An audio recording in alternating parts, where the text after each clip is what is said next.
Hello and welcome to North Country Matters. My name is Donna Seymour. I'm a member of the St. Lawrence County League of Women Voters, one of the civic partners for this show. I have two guests today from the Office of the Aging here in St. Lawrence County.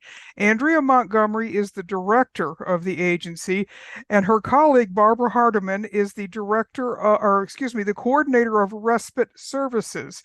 They're here to talk to us about the challenges of caregiving, the resources they have to help with the burdens on caregivers. Welcome to both of you. Thank you for your work in this critical area in our county. Thank you so much. Thank you for having us. Well, believe me, it's my pleasure. So we will get started with our questions. Andrea, you've been a guest on the show before many times, and you always have such valuable information to share for us as we talk about our senior population here in the county. Caregiving for our seniors is a big job, and it often falls on family members who may not be as well trained as a professional caregiver, which, as we know, are in very short supply, particularly in rural areas like ours. In fact, there are over 4 million family caregivers in New York State, many of whom feel overwhelmed, exhausted, and isolated. Let's start by defining just who a caregiver is, please. I think that's a great question because so many people don't define themselves as a caregiver and they're in that role. So it's any time you are providing care for someone, and it doesn't have to be just personal care. You're staying with them, you're feeding them, cleaning their home for them, things like that. Sometimes people will say, wait, I'm a caregiver? I didn't think so. I'm just helping my dad. I'm just helping my mom. Well, no, you're helping them to stay in their home in a safe manner for as long as possible. Yes, and anybody who's ever been in that position, and almost everybody has been in one form or another, because throughout our lifetimes, we either need care or we give care. And so we all fill that role at some point during our lives. As I said, caregivers often get their on-the-job training, which may actually have to escalate as the condition of their loved one deteriorates. It can be physically and emotionally draining, and we know the financial burdens can also take their toll on families. As for spouses who become caregivers, the burden is even greater because than it might be for an adult child, because they're already usually older to start with and less physically able to do the caregiving. So let's talk about caregiver burnout and what that entails, please, Andrea. Sure. Caregiver burnout is really just when somebody is trying to, as you said, balance all of those things, work, life, family, and being a full-time caregiver. Caregiving is the hardest job out there, and it's universal. It's one that we all will experience. So it's when they're getting just tired and frustrated, and maybe, as you said, their loved one, they can't provide that level of care for them anymore, particularly for the adult children who are still working, trying to care for a parent and vice versa. So when it's a, partner or spouse, they have some health conditions of their own if they're an older adult and now they're trying to care for their loved one. It's really easy to get quickly burned out. And I think the most important thing is for people to know that there is help and to reach out. I think it feels very lonely and isolating for folks. And they don't think anyone truly understands, but that's where I say call our office because we do. I was having this discussion with somebody on a previous show, and they described it as being in the panini generation, not the, not, where they're squeezed. People are squeezed on both sides, not only caring for perhaps their own family, they're caring for an elderly a family member or a friend, and they really do feel like there is just constant pressure. That's what it feels like, isn't it? Sure. Absolutely.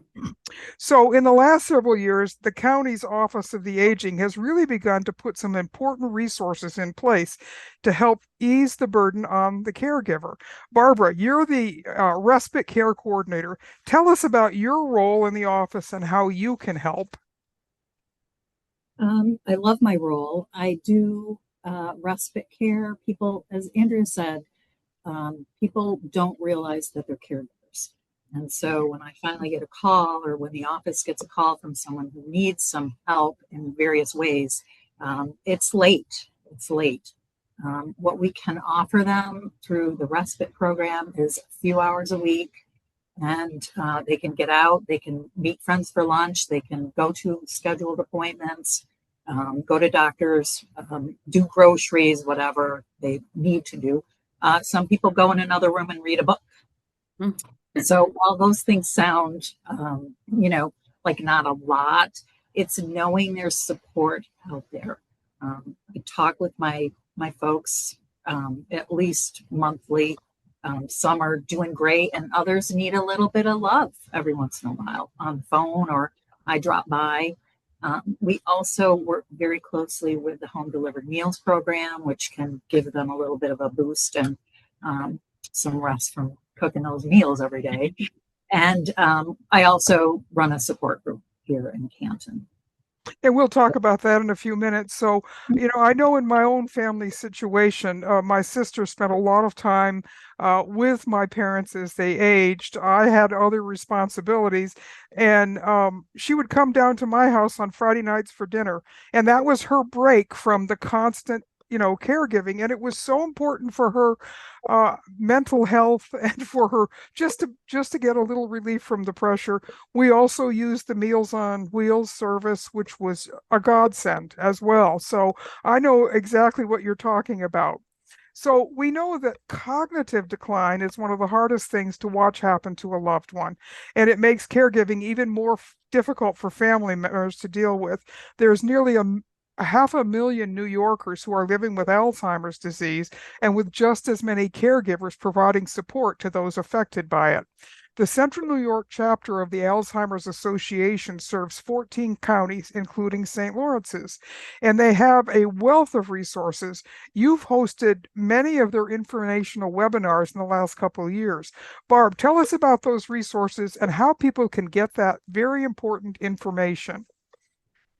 Well, I know our Alzheimer's coordinator that works with, she was working with 5 counties, I believe. She is now working with 2, St. Lawrence and Jefferson County, which is wonderful. She's a dynamo, and she loves her job. It's very obvious. She's happy to help in any way she can. They have respite, they have webinars, they have a 24-hour support line. And I will give you that number right now. The 24-hour support line is 1-800-272-3900. 24 hours. I've had people call in the middle of the night because they were so frustrated when they weren't able to get the sleep that they need. There's someone always available, and they understand what the situation is like. Also, Alzheimer, alz.org is the website. And you're right, they have a wealth of knowledge and available resources. That is so important, and especially for those middle of the night times when you need somebody, and it's hard to find somebody who is able to give a little advice, maybe calm you down, talk you through whatever the issue is. So that's very important. Thank you for that. So on the second Tuesday of each month, the County Office of the Aging also hosts a caregiver support group. Barb, tell us about that group, who it's for, and how to join. What can folks expect to see at one of your meetings? Well, it's been almost 4 years or 3 years. It's been 3 years. We're coming up on our anniversary, and I'm really happy. I was concerned because, as I will say again, people don't take an opportunity because they don't feel it applies to them. I have 5 or 6 every month, so it's a nice small group. It's for folks that are 60 and above, because the younger people, while they may be caring for someone who is aging, it is a different dynamic, I think. And the Alzheimer's Association does have a support group on Tuesday nights. I think it's the first Tuesday at the Canton Library. So it's a small group. It's become a very comforting place for the people who attend. It's all confidential.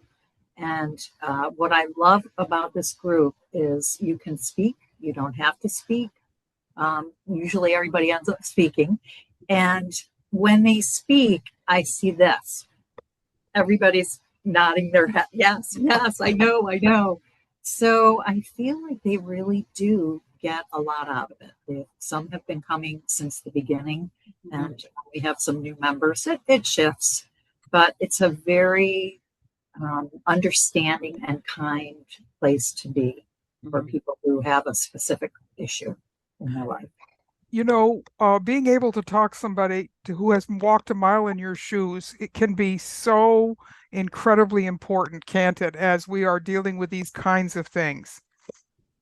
They share wonderful ideas. They remind each other of, you know, what a strategy could look like that might be easier.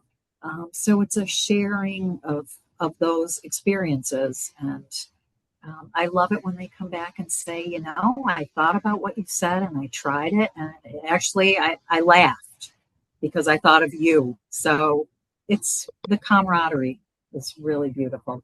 So it really is, it is a support care group, isn't it? And it's Yeah. supporting the caregivers, and that is so important. So thank you for doing that work and for keeping that going. And anybody, you say, if as long as you're over 60, you can join at any time, correct? Correct. Love to see anybody who wants to come. Great. So, Andrea, you have a lot of services for seniors that help them continue to live independently. We've talked about those before. Let's take a minute to just remind folks about what some of those programs are that the office has that can help keep seniors at home safe and well nourished. Absolutely. Well, we already talked about one of them, which is our home delivered meal program. So that's for folks who are primarily homebound with 2 or more diseases or illnesses that make them primarily homebound. We also have congregate dining, which is sit down dining in our dining centers, as well as takeout meals. Sometimes somebody, is pulling through town, they have a doctor's appointment, they can stop, pick up some of our meals that'll get them through the week. We also have a home care program for folks who are non-Medicaid eligible. If they have Medicaid, they would go through the Department of Social Services. And that would be some case management, home care, and they also would need to have some form of personal care because, as you stated, there's not a lot of aids out there. It's gotten better over the last few years, but there's still some areas that we struggle to find care in. But then also thinking about things like Medicare counseling, we have that. We know Medicare is just intensely complicated and very hard to figure out. So we have staff that helps with that. As well as legal services, medical transportation, Barb's wonderful program, which is Caregiver Support and Respite, and just so much more. I always say to folks, the first program they get when they call is New York Connects, and all clients are screened for all eligible services because sometimes they'll call and they'll just be looking for meals. But as our New York Connect staff does the screening with them, we realize, you know what, you could use a few more supports. There's more out there than you realize, and let's talk about those things. And really, it is so much cheaper to keep someone in their own home than to have them end up either in assisted living or a nursing home if they don't really need those services. Yeah. So this is a very cost-effective program, a set of programs that you can let folks know about, right? Yeah, on average, we can keep someone in their home for about $5,000 to $10,000 a year versus a nursing home price of $12,000 a month. And that's a private pay cost versus, Medicaid would be paying the same thing. So it really is just a no-brainer in terms of seniors want to be in their homes. They want to stay where they're comfortable, where they're familiar, and putting more money into services such as ours helps us to do that. And then in the end, saves the taxpayer money. Right. And it's a better placement because people are where they are comfortable. And that's so important for keeping them alert mentally and not challenging them by setting them into an environment that they have no real connection to, right?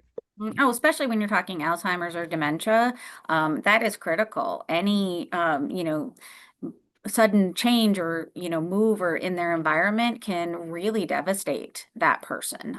So the familiarity is key.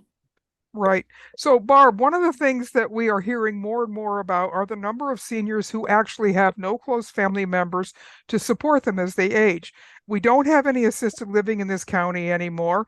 What happens in these cases? How do we support these people who don't have a personal network, so to speak, of folks they can rely on? My program is for people who are at home with a cognitive decline issue and need 24-hour support. We have other programs, the ISEP program. So if they're able to live on their own but need help with a few personal care things, they could do that. You can private hire through an agency or through somebody, you know, there are a lot of people out there doing private home care. The options are very slim. I always encourage people to look in on their neighbor, call their neighbor. You know, it doesn't take a lot sometimes. And if they're deciding, you know, because of loneliness or they can't get to the store, those kinds of things, that's where kindness really matters. And I feel very strongly about that. I have so many people say to me, I say, one of my questions is, you know, when you get out? Do people drop in? And they say, no. They say, we used to have a lot of friends, but when we got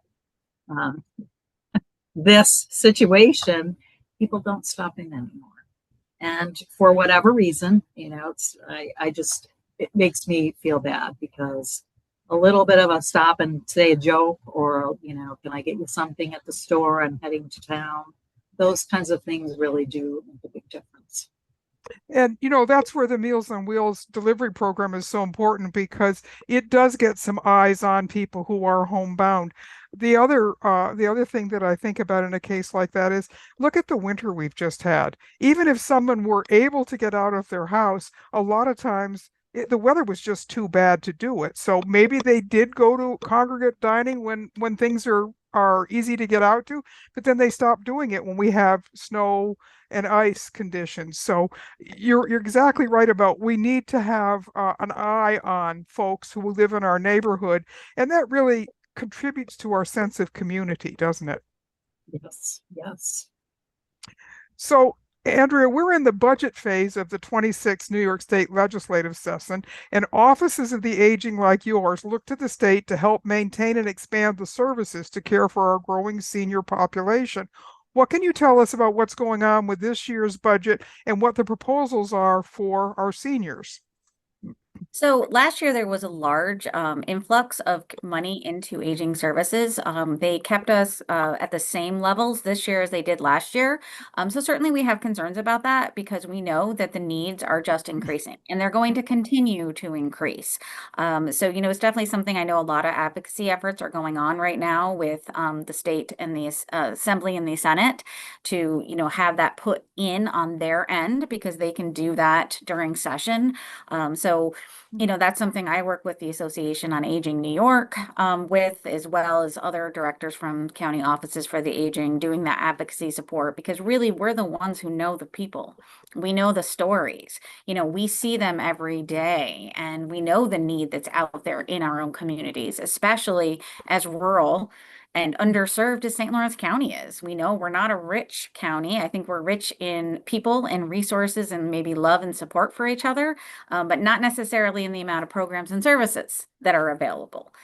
So we're hopeful there's a little bit more money coming, and every year we'd see a significant increase in the budget.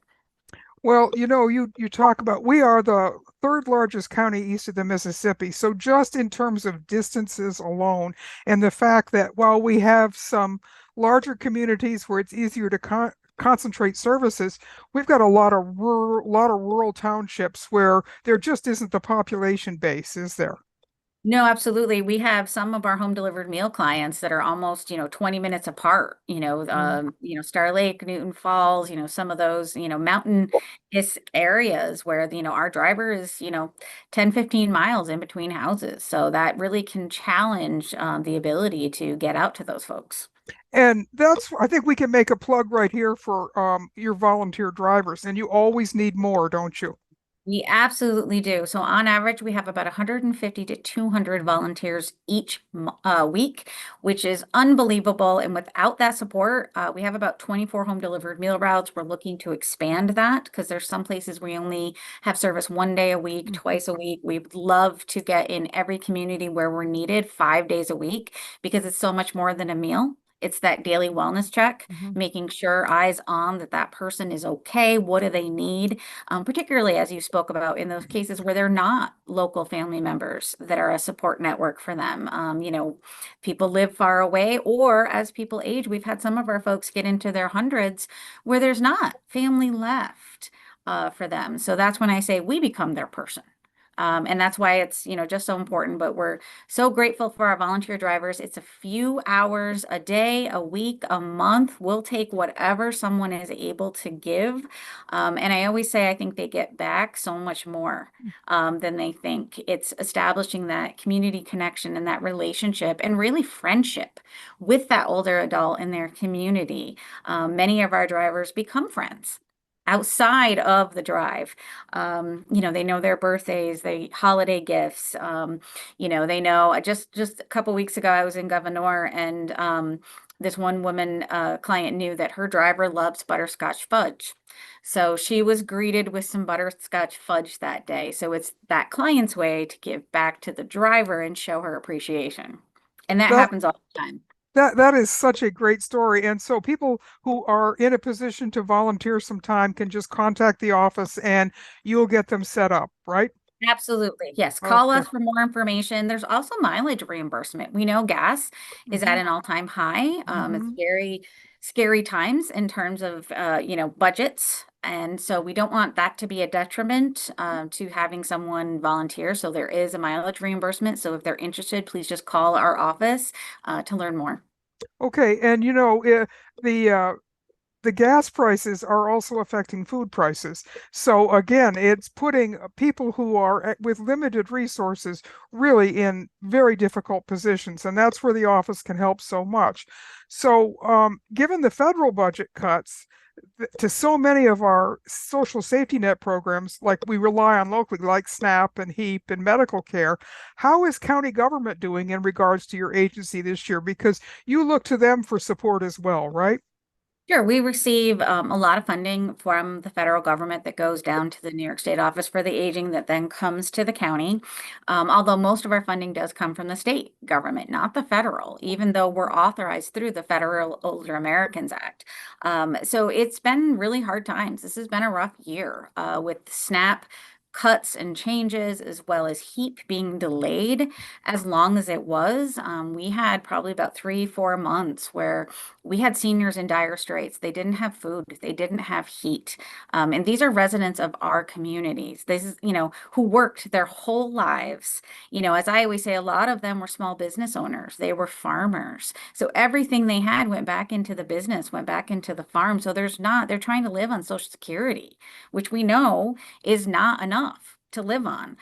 So that was very, very difficult and continues to be because of that work requirement up to age 64 now with SNAP. There's a lot of concern there. I know even just, today I was preparing for a budget meeting and I was looking at how much federal reimbursement we're still owed from last year, and it's over $800,000. And we don't know when that money's coming. And we're okay. We're not going to have service cuts. We've had some additional funding come in from other places from the state, which has been great, and it helps offset that. But that's also money that I need to go directly to seniors. I want to do as much as we can, not start to, limit anything. Right. And waiting for reimbursement is kind of like a zero-sum game because you hope it comes in, but you can't plan on it and you can't spend it before you get it. So I understand exactly what you're saying. And you mentioned this a little bit before. We know that the number of seniors is only going to grow and it's going to grow rapidly. How are you able to prepare for the so-called senior tsunami, which is coming?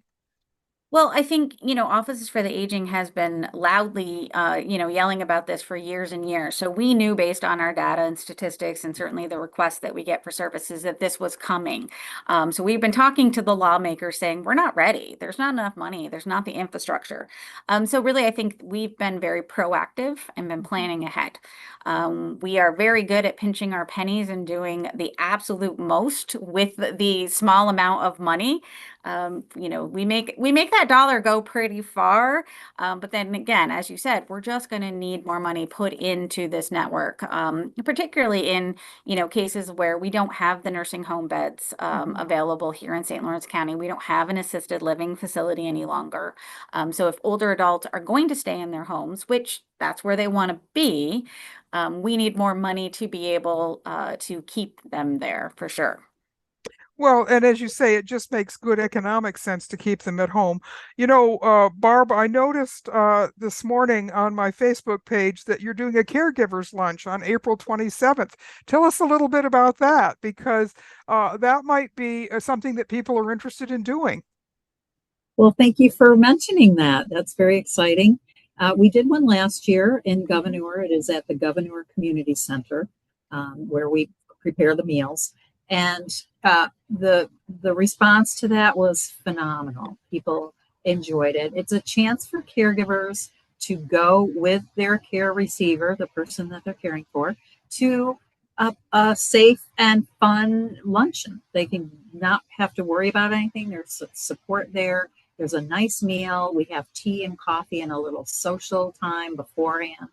And it was lovely last year, and I'm really looking forward to having it again and maybe keeping it going. Move the spots around so people can try it out in a different area. As you say, the county is large. Yeah, it is. It is. And so, and Andrea, I've been doing a series of programs in the last few months with Hospice of St. Lawrence Valley, and I know you work with them very closely about joint programs and things like that. So you do have some good partners in the county with other agencies, don't you? Oh, 100%. We couldn't do it without our community partners. We work with so many of them. There's probably 10 to 15 we're calling every single day, multiple times a day. And I think that, we have meetings, long-term care council meetings where we all meet and talk about our needs and try to see how we can collaborate. I think that's how a community survives, is by looking at its resources, looking at its partners and saying, all right, how can we help each other, especially during tough fiscal times? Yeah, you're exactly right about that. And I know when my sister and I were looking for resources for our parents as they aged, the calls we made to the Office of the Aging and Hospice were critical in finding out what was out there and what we could actually take advantage of and access, and that as time passed and as their needs got larger, we were able to access more programs. But having your office and the hospice office as a starting point for resources was huge, and it helped to take Yeah, some of the burden off us trying to figure out what to do next. sure. Yeah, and you don't think about it until you need it. Oftentimes people say, well, I didn't know your office did that. And I said, well, do you need the services yet? Well, no, I didn't think I did. And that's why I say, just call, find out what we do, come to one of our presentations, even as, we have a great programs and services list that's available on our website. And I know you're going to put up a link for that, just to take a look, print it out, have it on hand. And then, you know what, it might not be useful for you in that moment, but you're going to know someone, you're going to hear of a situation and you're going to go, hey, you know what, call the Office for the Aging. Because, certainly I say it's kind of a one-stop shop. If we don't know, chances are we can connect you with someone who does. I was just talking with my sister yesterday and mentioning I was going to be doing this show, and she said she learned so much from your office, from the hospice office. Although she lives in New Mexico, she's made connections to local services there because she realized that those services are everywhere. But again, you have to know that you've got to go looking for them, and you've got to know that it's the time to go looking for them. So I think that's why shows like this are so important, because it really gives people a chance to think about this stuff maybe before they need it.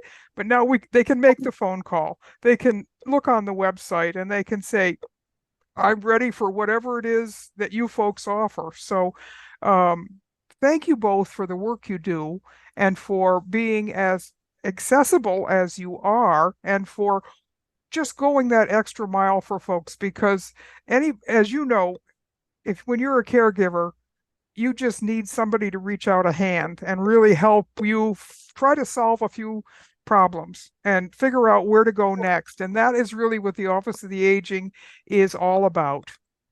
100%. Yeah. Just knowing you're not alone. We're here.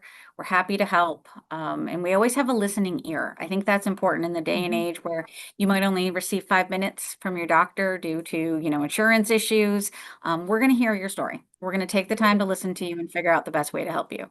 And that is so important. And again, my thanks to both of you for the work you do and all of the people in the office there. So let me remind folks that these conversations are a production of North Country Matters. This show is a civic collaboration between the League of Women Voters of St. Lawrence County and the Potsdam Public Library. Until next time, remember, our North Country matters.